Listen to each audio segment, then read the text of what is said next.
झुंझुनू जिला कहने को तो सैनिकों का जिला कहा जाता है, लेकिन जिस तरीके से भारत सरकार के एक सिपाही ने रो रो कर अपना दुखड़ा मीडिया के सामने व्यक्त किया, उससे तो लगता है कि झुंझुनू जिला सैनिकों का नहीं, राजनेताओं के दबंगों का जिला बन चुका है।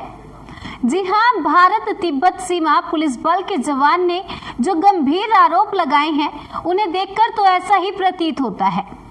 खेजड़ी तहसील के नई कोठी निवासी भारत तिब्बत पुलिस फोर्स के जवान संतोष कुमार पुत्र ओम प्रकाश ने बताया कि 7 दिसंबर को वह घर के सामने से गुजर रही कुंभाराम पेयजल कैनाल योजना से कनेक्शन ले रहा था। इसके लिए उसने रसीद भी कटवा ली थी, लेकिन राजनीतिक रंजिश के चलते दांता राम पुत्र मूलाराम ने संतोष कुमार को कनेक्शन करने के लिए रोका और मामला बढ़ने पर सिपाही संतोष कुमार और उसके वृद्ध पिता के साथ मारपीट की। 3 जगह से उसके पिता को काट खाया। सिपाही संतोष ने उसकी रिपोर्ट खेतड़ी थाने में रिपोर्ट दर्ज करवाई। रिपोर्ट दर्ज करवाने के बाद जब वापस घर लौटा तो उसी दिन फिर से दबंगों ने उसके घर पर हमला कर दिया और उसके घर पर गाली गलौज करते हुए पत्थरबाजी करने लगे। सिपाही संतोष कुमार ने बताया कि उसका वीडियो भी मेरे पास है। इस पूरी घटना की जानकारी उन्होंने पुलिस को दी। पुलिस मौके पर आई, लेकिन महज औपचारिकता पूरी करके वापस चली गई।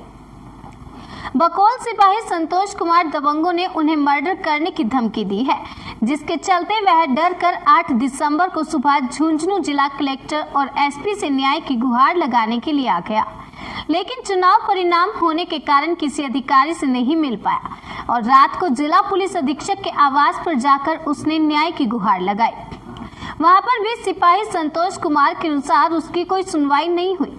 वहीं सिपाही संतोष कुमार ने आरोप लगाते हुए बताया कि सामने वाली पार्टी के लोग दबंग हैं और खेतड़ी विधायक के समर्थक हैं और राजनीतिक रंजिश के चलते उनके साथ ही इस घटना को अंजाम दिया जा रहा है। भारत सरकार का एक सिपाही मीडिया के सामने इस तरह से फफक कर रो पड़ा और उसने अपना दुखड़ा बयां करते हुए बताया कि 2 दिन से उसने खाना नहीं खाया और सड़क पर खाना बदोशों की तरह रात गुजारी। सिपाही संतोष कुमार आज जिला कलेक्टर को ज्ञापन सौंपकर इच्छा मृत्यु की गुहार भी लगा रहा है। वहीं कभी कभी वह परेशान होकर आत्महत्या करने की बात भी करता है। बड़े अफसोस की बात है, भारत के जवान रणभूमि में किसी को भी पीठ दिखाकर नहीं भागते हैं, लेकिन राजनीतिक रूप से सरपरस्ती के चलते वह इस तरह से दबंगों के जाल में जकड़ चुके हैं, जिसके चलते अब वह सिपाही कानूनी रूप से लड़ने की बजाय आत्महत्या या इच्छा मृत्यु की मांग कर रहा है। वहीं अब देखने वाली बात यह है कि राजनीतिक सरपरस्ती से दूर क्या प्रशासनिक आला अधिकारी भारत तिब्बत सीमा पुलिस बल के जवान की व्यथा सुनकर उस पर त्वरित कार्रवाई करेंगे।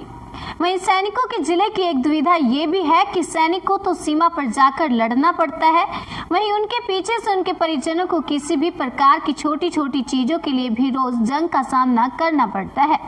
ऐसा ही इसी मामले में लगता है कि सीमा पर दुश्मन देशों की फौज के दांत खट्टे करने वाले सैनिकों और उनके परिजनों को अपने हक और सुनवाई के लिए भी देश के अंदर राजनीतिक रंग में रंग चुके सिस्टम से भी जंग लड़नी पड़ती है। गोल्डन न्यूज के लिए झुंझुनू से सत्य प्रकाश सोनी की रिपोर्ट। हाँ जी, बताओ। नमस्कार जी, मेरा नाम संतोष कुमार है। पिताजी का नाम ओम प्रकाश है। विलेज नई कोठी, पोस्ट माधोगढ़, तहसील खेतड़ी, जिला झुंझुनू है जी। मैं 7 तारीख की घटना है साहब, वो जो बिसलपुर ये बांध वाली जो पानी का है, ये कुंभाराम योजना, इसके अंतर्गत गांव में पानी आया हुआ था। ये पाइप लाइन दबी थी। हमारे कोई 2-4 गरीब बच्चे हुए थे और बाकी सबने कनेक्शन ले रखा था, तो हमने चलो हम भी ले लेते हैं। जलदाय विभाग से उनसे बात किया तो बोले जी आपके 200 रुपये की पर्ची कटेगी, आप भी ले लो, कोई दिक्कत नहीं। वो ठीक है भाई, 200 रुपये दे देंगे आपको। हम वो लगाने लगे। इतनी देर में दाताराम सनोब मोलाराम ये आया हमारे पास। बोले भाई ये कैसे लगा रहे हो? मैं बोले भाई ये क्यों? बोले नहीं, ये आप लोगों के लिए नहीं है, आप छोटे लोगों के लिए नहीं है, ये सुविधा हमारे लिए ही है, हम किसी की वो नहीं है। बोले इसको बंद करो। मैं बोले भाई तुम्हारे क्या दिक्कत है भाई? मैं चलो कोई ना, ऐसे कर लो तुम। अब उनने फिर हमला कर दिया। तो हमला किया तो पिताजी को 3 जगह से काट दिया यहाँ पे, और सर में लगी उनके, मेरे भी। ये देखो यहाँ पे मेरे को मार रखा उन्होंने बुरी तरह। ये देखो मेरे को यहाँ भी मारा, नीचे से भी मारा और हाथों के भी मारा। मेरे को बुरी तरह उन्होंने क्यों उनकी जनसंख्या ज़्यादा थी, हमारे बंदे कम थे। अब मैं फिर उसके बाद पिताजी को लेके बम्बई गया तो बम्बई जाके मैंने हॉस्पिटल से उनका ट्रीटमेंट करवाया। दर्द हो रहा था, इंजेक्शन वगैरह लगवाया, उनके जो मरहम वगैरह के ऊपर पट्टी करवाई, दवा लगवाई। उसके बाद मैं खेतड़ी गया तो खेतड़ी जाने के बाद हमारा क्या हुआ कि हमने FIR दर्ज करवा दी। उसके बाद वो अपोजिट साइड ये दाताराम और ये अपने लड़के को लेके गया वहाँ पे, उसने भी क्रॉस केस कर दिया। चलो कर दो, हमारी कोई दिक्कत नहीं है, जो करेगा वो, इसमें कोई, उससे हमें कोई दिक्कत नहीं है। अब हम FIR दर्ज करवा के वापस आ गए घर आ गए तो रात को 9 बजे के लगभग की बात है। मैं पिताजी को वो दवा लगा रहा था, डॉक्टर ने बोला कि भाई ये 2-3 टाइम लगानी है। मैं वो दवा लगा रहा था, इतनी देर में मक्खनलाल सनोप मोलाराम और ये सुभाष सनोप शिवपाल, बलबीर सनोप शिवपाल, सुमेर सनोप शिवपाल और हाँ जी बताओ। नमस्कार जी, मेरा नाम संतोष कुमार है, पिताजी का नाम ओम प्रकाश है, विलेज नई कोठी, पोस्ट माधोगढ़, तहसील खेतड़ी, जिला झुंझुनू है जी। मैं 7 तारीख की घटना है साहब, वो जो बिसलपुर ये बांध वाली जो पानी का है, ये कुंभाराम योजना, इसके अंतर्गत गांव में पानी आया हुआ था, ये पाइप लाइन दबी थी। हमारे कोई 2-4 गरीब बच्चे हुए थे और बाकी सबने कनेक्शन ले रखा था, तो हमने चलो हम भी ले लेते हैं। जलदाय विभाग से उनसे बात किया तो बोले जी आपके 200 रुपये की पर्ची कटेगी, आप भी ले लो, कोई दिक्कत नहीं। वो ठीक है भाई 200 रुपये दे देंगे आपको। हम वो लगाने लगे, इतनी देर में दाताराम सनोप मोलाराम ये आया हमारे पास, बोले भाई ये कैसे लगा रहे हो? मैं बोले भाई ये क्यों? बोले नहीं, ये आप लोगों के लिए नहीं है, आप छोटे लोगों के लिए नहीं है, ये सुविधा हमारे लिए ही है, हम किसी की वो नहीं है। बोले इसको बंद करो। मैं बोले भाई तुम्हारे क्या दिक्कत है भाई? मैं चलो कोई ना, ऐसे कर रहा कर लो तुम। अब उनने फिर हमला कर दिया, तो हमला किया तो पिताजी को 3 जगह से काट दिया यहाँ पे, और सर में लगी उनके, मेरे भी, ये देखो यहाँ पे मेरे को मार रखा है उन्हें बुरी तरह, ये देखो मेरे को यहाँ भी मारा, नीचे से भी मारा और हाथों के भी मारा, मेरे को बुरी तरह उन्हें, क्यों उनकी जनसंख्या ज़्यादा थी, हमारे बंदे कम थे। अब मैं फिर उसके बाद पिताजी को लेके बम्बई गया तो बम्बई जाके मैंने हॉस्पिटल से उनका ट्रीटमेंट करवाया। दर्द हो रहा था, इंजेक्शन वगैरह लगवाया, उनके जो मरहम वगैरह के ऊपर पट्टी करवाई, दवा लगवाई। उसके बाद मैं खेतड़ी गया तो खेतड़ी जाने के बाद हमारा क्या हुआ कि हमने FIR दर्ज करवा दी। उसके बाद वो अपोजिट साइड ये दाताराम और ये अपने लड़के को लेके गया वहाँ पे, उसने भी क्रॉस केस कर दिया। चलो कर दो, हमारी कोई दिक्कत नहीं है, जो करेगा वो, इसमें कोई, उससे हमें कोई दिक्कत नहीं है। अब हम FIR दर्ज करवा के वापस आ गए घर आ गए तो रात को 9 बजे के लगभग की बात है। मैं पिताजी को वो दवा लगा रहा था, डॉक्टर ने बोला कि भाई ये 2-3 टाइम लगानी है।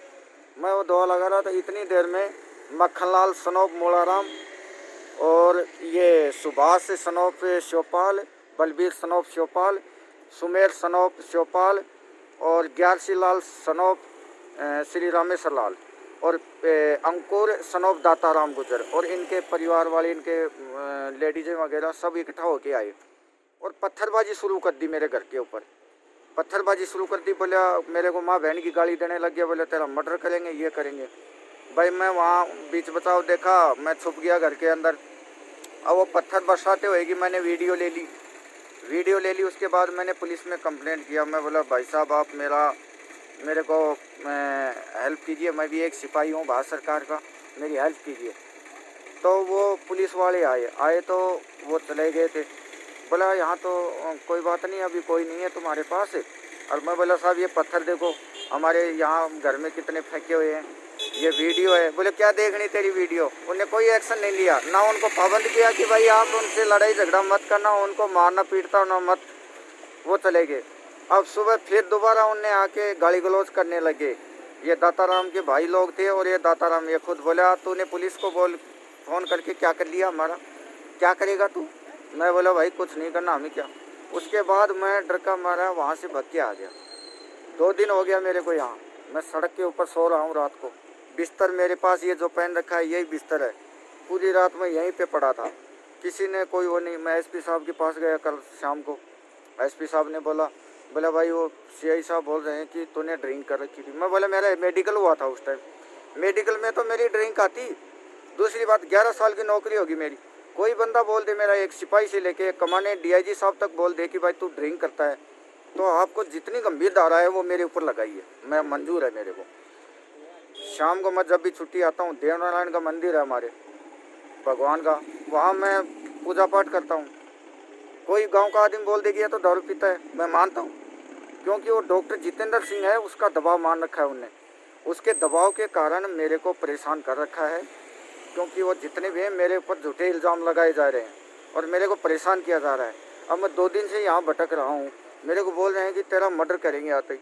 अब आप बताओ मैं जाऊँ कहाँ जाऊँ, मैं ये बताऊँ, एक भारत सरकार का सिपाही हूँ मैं बोला मेरी हेल्प कीजिए आप, मैं कहाँ जाऊँ। अब आप बताओगे, मेरे को बताओगे भाई तू फला वहाँ चला जा, घर जाऊँ वो मेरे को मर्डर की धमकी देते हैं। यहाँ मैं रोड के ऊपर पड़ा हूँ, 2 दिन से मैंने खाना भी नहीं खाया। आज से मैं जल का भी तैयार करता हूँ कि मैं पानी भी नहीं पीऊँगा जब तक मेरे साथ में याद नहीं होगा। मेरे को न्याय चाहिए, मेरे हाथ जोड़ के विनती है। आज यहाँ पर किससे मिलने आए हो बाबा? आज मैं कलेक्टर साहब से अब मिलने के लिए आया हूँ। कलेक्टर साहब मेरे को क्या बोलते हैं क्या नहीं, उसके बाद ही मेरे साथ में न्याय होगा, जब भी मैं जल और अन्न का ग्रहण करूँगा। नहीं जब तक मेरे को चाहिए कुछ भी करना पड़े मैं नहीं करूँगा। ठीक है।